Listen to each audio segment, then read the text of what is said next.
Hey, Jordan here, coming to you from Jerome, Arizona, one of my favorite spots in the world. I'm really excited about being able to spend a few minutes with you. I want to talk about fear. It's probably the number one thing that holds people back from building a successful business. The fear of picking up the phone and making a phone call, or let's say you've recently met somebody and now you know you want to give them a call, and the reality sets in that you're going to be picking up the phone and calling them and asking them to take a look at your business.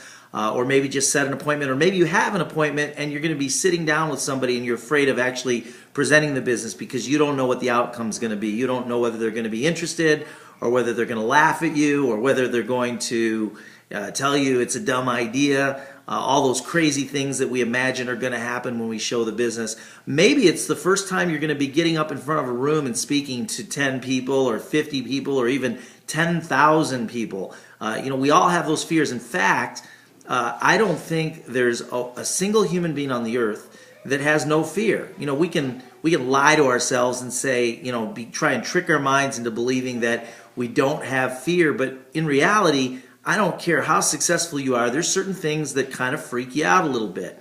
And I came up with a couple of different strategies. One of them is a result of a sport that I took up in the 90s.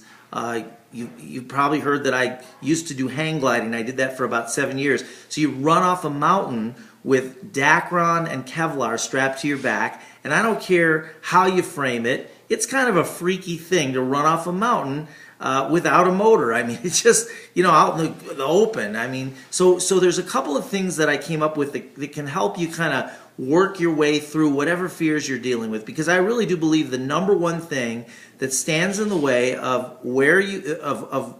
you getting what you want in the business is that thing called fear that we all experience. And the difference between those people that have achieved big success in our business and those people that are constantly struggling and constantly thinking about and deliberating on and wondering if, all those things that keep you from moving ahead in your business, it usually, when you distill it down, comes down to one thing, and that is fear. So what do you do with that? Again, you're not going to escape it. Everyone experiences it. No matter what level you are in the business, it's built into the human condition to have fear. So there's two things. These are the two things that I use in confronting my fears, handling them, whatever you want to call it. One is reframing and refocus, and the second is disassociating.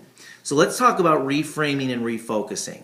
So what that means is it's taking your attention off the thing that's freaking you out and putting your attention on the thing that you want, or the thing that you're really intending to create in your life. So when you can make your dreams more important than your fears, like focusing your attention on why you're doing it. There are a lot of days that I don't feel like going into the helicopter school, and there's some new maneuver that I'm going to be working on that kind of freaks me out a little bit.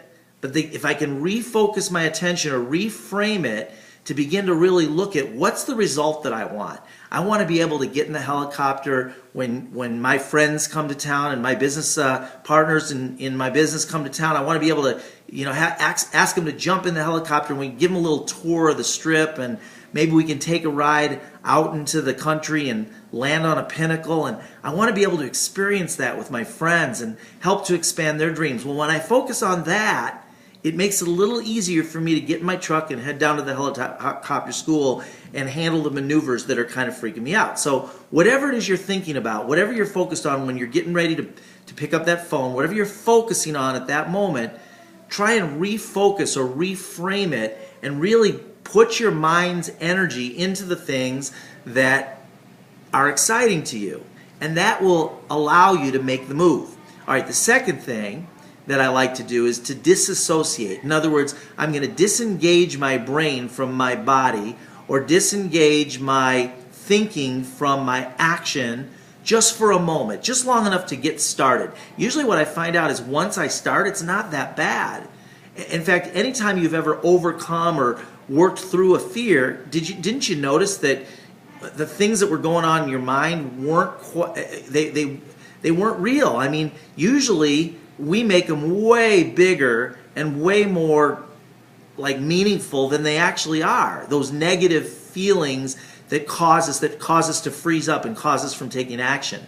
So when I used to run off the mountain in the hang glider, because it was just not a logical thing to do, after getting many hours of training, going from that 450-foot mountain to the 9,000-foot mountain where the landing zone was 5 miles away, the idea of running off the mountain for the first time and the second time and the third time was a little bit crazy.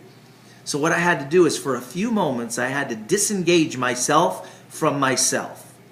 And it's just like when you're sitting down to show the business to somebody, you're not really sure what they're, there's that area of uncertainty. You're not sure what they're going to say. You're not sure how they're going to act or what feelings they're going to have about it.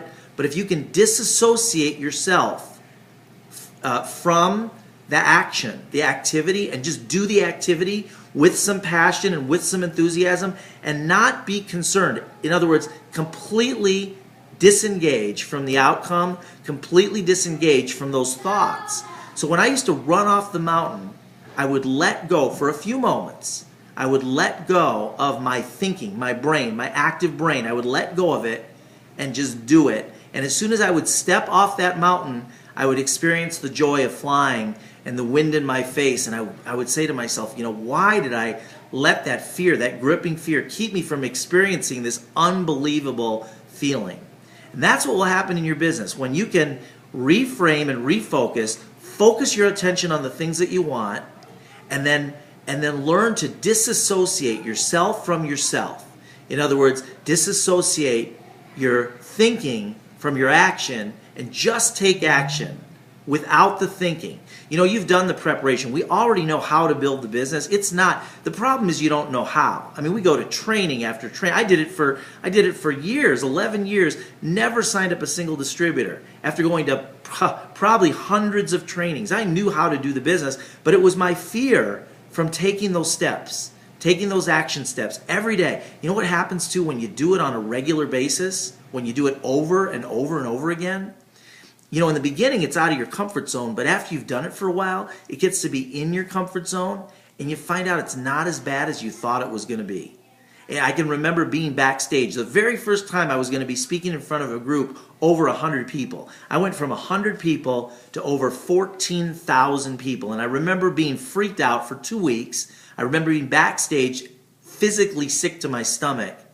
And then when I walked out on stage, everything changed. And you know what? All those imaginary fears that came up, those thoughts and those conversations that I had with myself about, what if they laugh at me? What if I forget what I'm going to say once I get out on stage? I had to disassociate. I had to completely disassociate my brain from my body and then step out on stage and have faith that things are going to work out. And you know what? They always do. Things always work out. In fact, for you to experience the joy and the triumph of success in this business, you will need to face your fears. And when I say face your fears, I don't mean overcome them. I don't mean like somehow have them melt away, because they won't. But what I do mean is to step into the fear and take action regardless.